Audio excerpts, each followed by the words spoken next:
Hi everyone, it's Kasia from Tarot Map, and today I want to show you the Bright Future Tarot deck, and it comes in two versions, so you are going to see the two versions.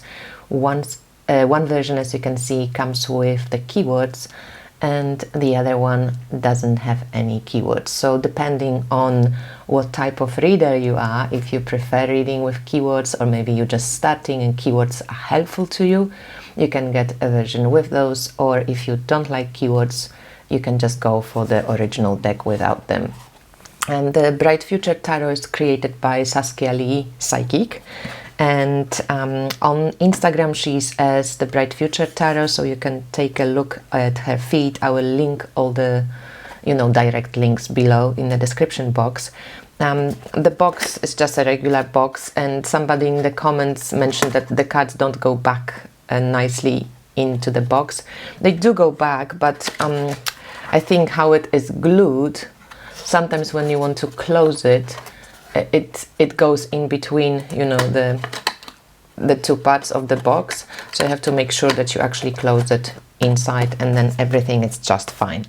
It's a self-published deck, so I think for the self-published things we do have to take a little, just be gentle with that critique and stuff. I think for that self-published things, the box is sturdy. It's not the flimsy box like, for example, from Game Crafters. It's still okay to keep your cards there. And I think the deck comes also with the book, but I think the book you can get either in a set. You can buy the deck by itself. You can buy the deck with the set in a set with the book. I'm not sure if you can purchase the book just by itself. And again, it's self-published book, so the edition maybe could be nicer, but it's an interesting book, especially the introduction when Saskia talks you through how to do a reading, how to scry with your cards. She speaks about psychic readings and intuitive readings, about telling the stories with the cards. It's basic and it's introductory. It doesn't go very much into depth, in chapters about it. It's just like a few short paragraphs. But because she reads and she is an active reader, she gives a lot of examples, and it actually makes a lot of sense. I liked how she wrote it. And then she goes into descriptions of each of the cards, and you go. She tells you like the keywords and the reversed meanings as well, and then she describes what the full speaks about, and also gives examples from her readings, which I find refreshing and just nice to get some more practical approach. Some of the cards are really cool, like they change because she's a psychic reader and psychic medium. It changes how she sees certain cards, so especially the Five of Cups. I have given this example before because not all the cards have that kind of psychic medium approach, or like hints, but the Five of Cups, as you can see in the keywords, it speaks about atmosphere, spirit entities, ghosts, hauntings, moodiness, psychic gateway or portal used by healers, psychics and mediums, psychic or energetic cords that connect to people even when apart. And we know that in traditional tarot, Five of Cups is often a card of breakups. Yes, it can be card of suffering and just emotional release and grief and so on. And reverse is beginning to break the ties that bind or severing psychic cords. Surrounding cards will indicate whether bonds become stronger or not. And then she often also compares the minors to majors, which is cool. I like when readers do that. And at the end of the book, you also have the workbook when you can practice. She gives you some questions and examples about how you can journey with tarot cards, some sample readings and multiple choice questions where you have also the answers in the back. You can check. So for example, which cards may represent things happening slowly: Strength, the Hangman or Hermit. So if you're learning tarot, these are practical exercises, and I think that's pretty cool to check with yourself. So I think for the book and like workbook and companion book for the deck, this is really cool. I actually really enjoy this book, and I like you know, taking a look at it. So the cards, I have a regular tarot. It's the regular tarot size, 7 by 12. They have nice bands, so they shuffle really nicely. They're quite thick, you know, but they bendy and they're not laminated. The cards are beautiful, matte finish, not sticky. They slide. They're not too, like, you know, this rose petally, but they very nice feel, kind of buttery feel in the hand. And both of the decks have this beautiful flower of life geometrical pattern in the back. And Saskia also makes those cool pouches for decks. So I wish actually if that this was, you know, just like a wrap. So when I opened this up, I thought I could open up the whole snake, you know, and have like a longer tarot cloth out of it. You can still use it as tarot cloth, which I'm going to do here. And what I do, I just put the deck this way, and I wrap it from this end and this end, and then I wrap it like this, and then you can, you know, you can tie it around. Oops. Too many cloths. You can tie it around, and it works really well. So this is something extra, and she's preparing some other new patterns and new wraps, so you can take a look at it, because I think that's pretty cool, and it's handmade.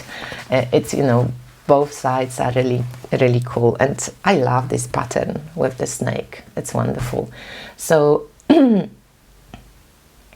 so let's go maybe a bit closer here, put it nicely again, and let's see those cards. So for those who don't like keywords, focus on the left, but I think for those who like keywords, you also can be, or even if you don't like keywords, like myself, I prefer the decks without keywords, right?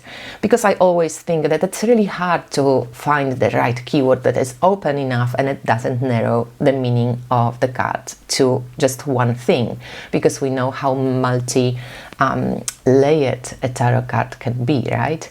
So her keywords are quite cool. I actually warmed up to the keyword deck, and Saskia sent me first this keyword deck for review, and then we talked, and I thought, like, you know, I would actually prefer I was under the impression that I'm getting the non-keyword deck, so then she sent me also the deck without keywords. But within this time when I was waiting for the deck without keywords, I actually use this deck often in the readings, because from what you see in a sec, this deck is really wonderful for just general reading deck. And I think because she is a reader, she probably knew, you know, what to offer and what people like to see in the readings, that it's not too scary, it's more neutral. The Magician has the keyword potential and new beginnings, and it's with this beautiful snowy owl. And it's Rider-Waite-Smith based, but it's, I don't know, I don't think it's that close to, you know, even if you look at the Oracle of the High Priestess, right? It's intuition and unknown, but you can go into so many different meanings of High Priestess. We can go the connection of the moon to moon cycles, to showing, you know, like things are hidden. Sometimes the High Priestess in practical readings can mean some secrets or things that somebody shows, you know, one face on the one side, but there's so many things hidden inside of that person. There can be some secrets that might come up that may be surprising to you, and so on. So all of this can be drawn from that particular card, and I actually really love cards like this when they multi-layered. So here, intuition and unknown for the keyword. There's Empress with creation and birth, and the deck is inclusive. It's really beautiful, it's practical, it's like daily deck, nice artwork, nice colors. The Emperors for leadership and structure, and I also like that kind of additional layer to the Emperor, that you also, you know, wear that mask sometimes. The Hierophant is for divine wisdom. It's more from the Buddhist perspective. The Lovers for decisions here, but, you know, if you skip the keyword decisions, you also have a beautiful couple. You also have, you know, the Eros. you can go also into the more of the love side of the lovers, right? But she picked the keyword decisions. The Chariot is for success and action, and we can see this Mercury wings here. Justice is number 8, and here is the karma and legal system. Yes, right, and so much more. So sometimes the keywords, I sometimes skip the keywords, but as I said, some of her keywords are really cool. So the Hermit is for seclusion or for slow progress, do not disturb. I quite like this deck, this Hermit. The Wheel of Fortune is about destiny and control. And it has a little bit different take. Also, you can add some additional meanings. You know, there's books, there's elements, there's this kind of playfulness, that kind of fortune-like bit. I love the strength because it seems like it's an integrated strength, right? And it has here courage and desire. The Hangman, patience or inaction. That's pretty cool that she gives like maybe a few keywords, not just one. And here we have that hanging bit. Also reminds me often of umbilical cord and a baby. Death is more like the Santa Muerte, kind of skull, like this Mexican feel for endings and transformation, so both. Temperance is about maintaining balance, and there's somebody making the drink type of thing, and when you have to, you know, use the proper quality or quantity of ingredients to make it taste good, right? I love the Devil. And actually I love the keyword here for habitual action and guilt. Also, I often see Devil from the very positive side, which is the, you know, like cheekiness, I dare you, kind of doing things against the grain a little bit and having guts to do that. That I always wish there was something about this in the Devil keywords, but I actually quite like the habitual action for that. For some people, especially in the US, maybe that's triggering card, I'm not sure. But that's the Tower from Breakdown and Shock. I kind of feel like it fits the Tower, and it's the World Trade Center, right, from 2001. The star is very cosmic. It says hope and good fortune. It has that kind of connotation to the, you know, UFOs, something that, you know, it's out there, but you can't really see it, and it has this celestial feel, which is kind of nice in the star. I love the Moon. It feels a little bit theatrical. It feels like imagination. You can draw on the flow and moon cycles, and there's this good thingies like the fish, you know, which are happy symbol, I think, even in Chinese culture. And there is these 2 dogs also that they're funny because they could just keep sitting on the side of the road. I like the Sun. It gives me everything that I think of the Sun. Harmony, bliss, fun, playfulness, easiness. But of course there's so much more to the Sun card if you want to go deeper, right? The Judgment, her keyword is breakthrough and insight. Very cool. I like how the people create some form of like nearly like continents here from the shapes, and there's this type like oracle, you know, are you answering this call, or like the Judgment sees everything. And then the Universe is opportunity and travel. And I love this image, very beautiful. And then the deck was organized like this, and it starts with the swords, and here are the court cards. So they quite modern, and you can, you know, play with shadow and kind of natural or light side of things. The Queen of Swords, independent. King was intellectual. She's badass, I pretty like her. Knight of Swords is fighting for a cause. And Page of Swords, it's changeable or actor. For me, this, yeah, I'm not sure if this is my favorite keyword, but, you know, if you know tarot, you can just work from there. Ace of Swords, beautiful ace, truth and intelligence. I really like it. It's pretty cool, the Two of Swords for tension, opposition. But we know, you can watch my video on twos. There is so much more to the Two of Swords than that, right? But I think in practical day-to-day readings, you don't always want to go into depth of spiritual truths, right? So this would be really cool to like start off from. Three of Swords, arguments and anger. That's interesting, but I love the image of these broken pieces, like you don't have the clarity of image, or you had something beautiful and it's crushed, right?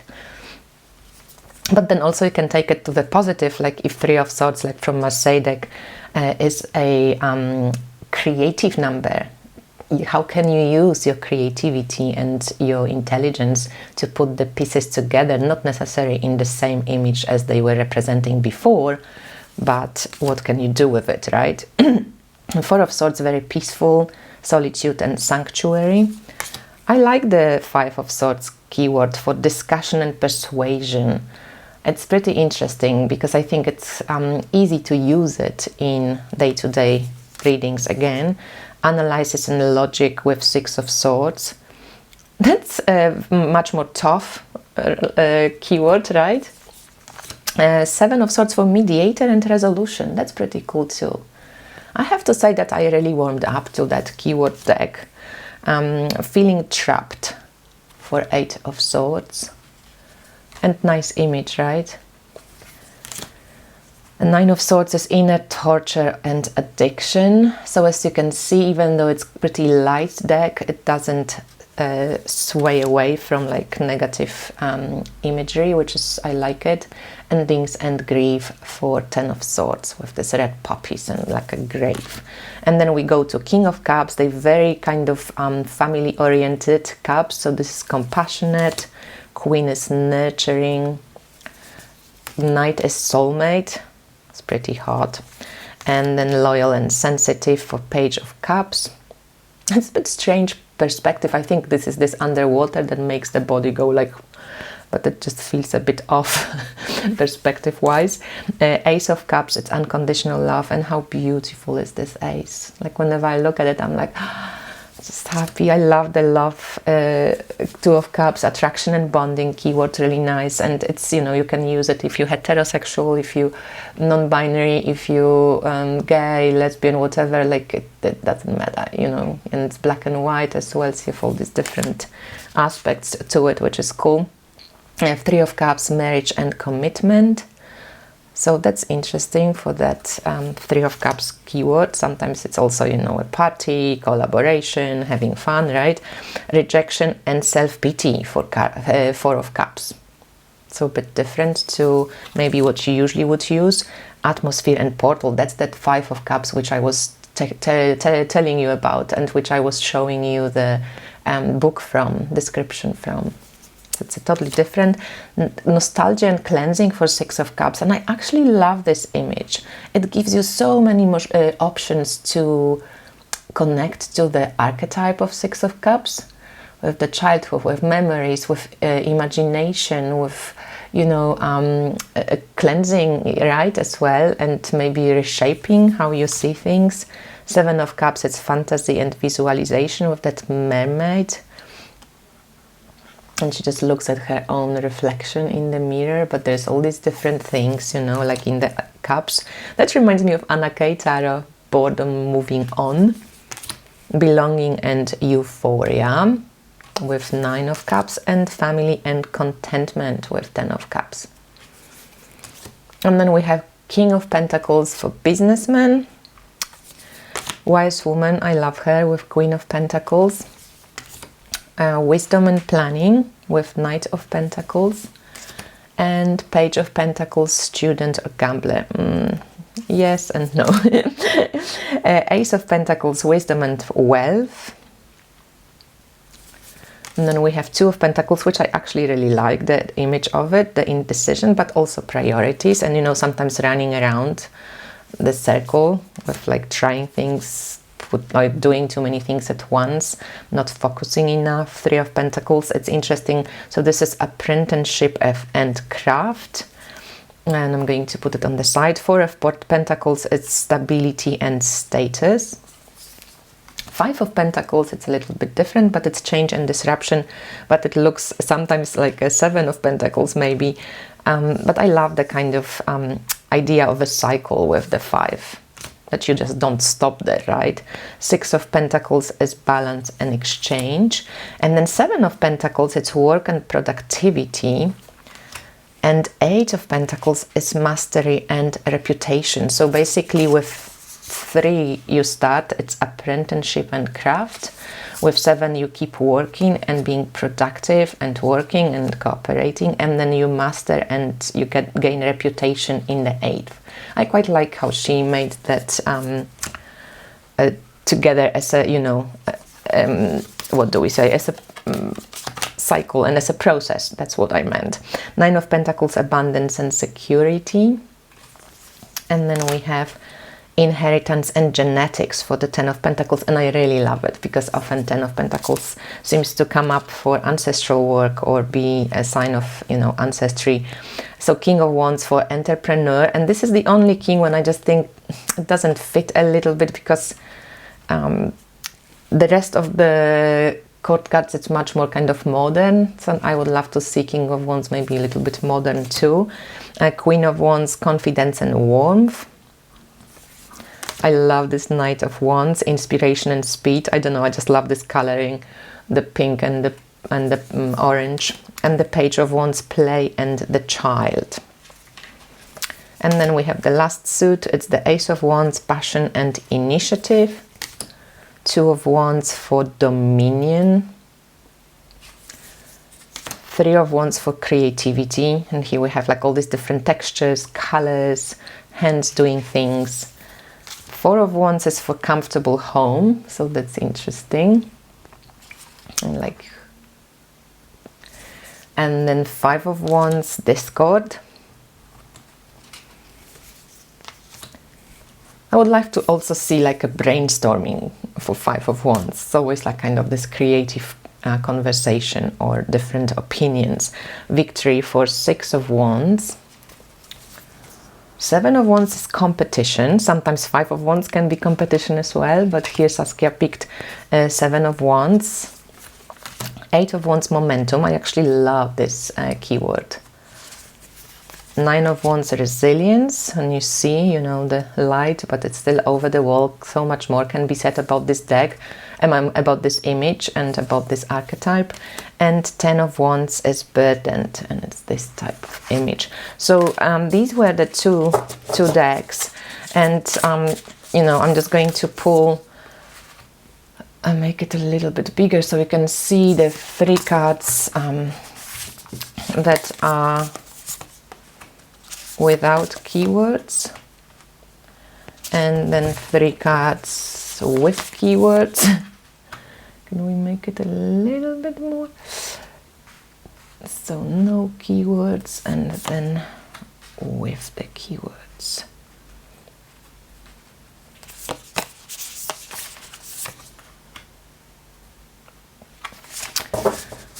So there you go.